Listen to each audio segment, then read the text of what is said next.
Everybody, welcome back to the channel. So we're doing DragonHeir Selling Gods here today, and one of the quests is going to be to defeat the Ooze Monster here in the forest port. You're gonna come in and encounter it. I am on day 6 right now. It is day 6, I believe. Yes, day 6.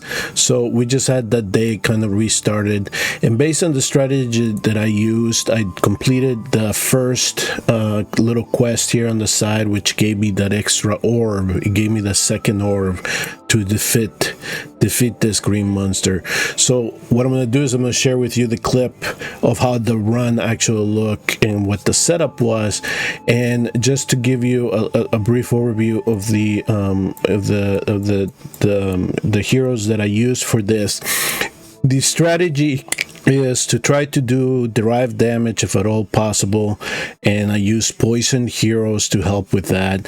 And at the same time, I was just trying to sustain as much as I could the damage that the boss was giving me, at the same time trying to cleanse the poisons and heal as much as possible.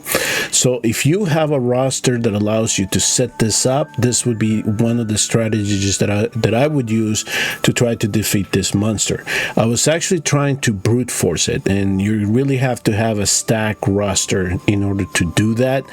So I just went with the other method, which was just use whatever derived damage that these heroes offer you, and if you can put a little bit of accuracy on them and try to get the attack penalties or any debuffs that they have down. But in my situation, it was all about doing the healing and just sustaining as long as possible. Everybody knows Furboth. He's an epic in the game. He's a tank. He will heal in an excess around him when he is taking damage, so you can always use him. I use Heksandra here as a rare support. She is going to be given to you when the game opens up. You can see here I stacked HP and defense, and I tried to give her a little bit of resistance just so she could sustain the battle. I do have one artifact on her for this example, and I used a rare here that gave me a little bit of HP and defense and increased the healing a little bit.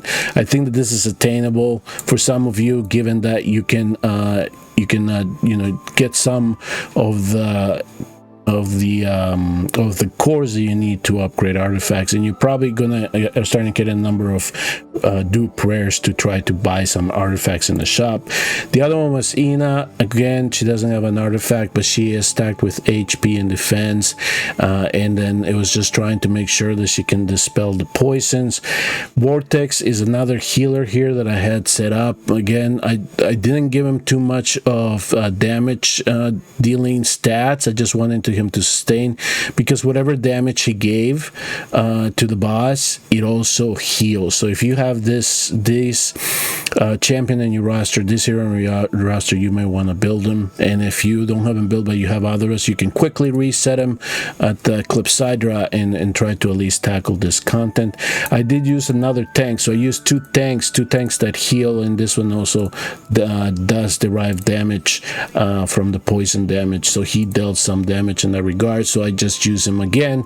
You just want somebody that can sustain the battle, and you want make sure that that he can provide some damage to the boss while the run is going on. So that was pretty much the setup for this. And here I'm just going to show you the clip to close out this video, and then if you have any questions, please post them down below, and I'll try to give you some ideas as to how you can possibly do this with your roster if you are struggling to clear it and you just want to beat it now on day 6. So you see here on the left hand side the roster. This is halfway through the run right now, because I knew that I was starting to get a little bit more sustained with this setup. And also looking at the time, and given that I had 7 minutes and 30 seconds left, and how much HP the boss had, that I knew that he was going to come down fairly easy after the initial setup. So the way that I set this up, as you can see here, here is Boresh, and here is Furboth, Urgander, and Heksandra. So they're just all four really tight, forming that little nexus that I need for Furboth to heal everybody. And then I have here Enna. She's going to be dispelling and healing over time.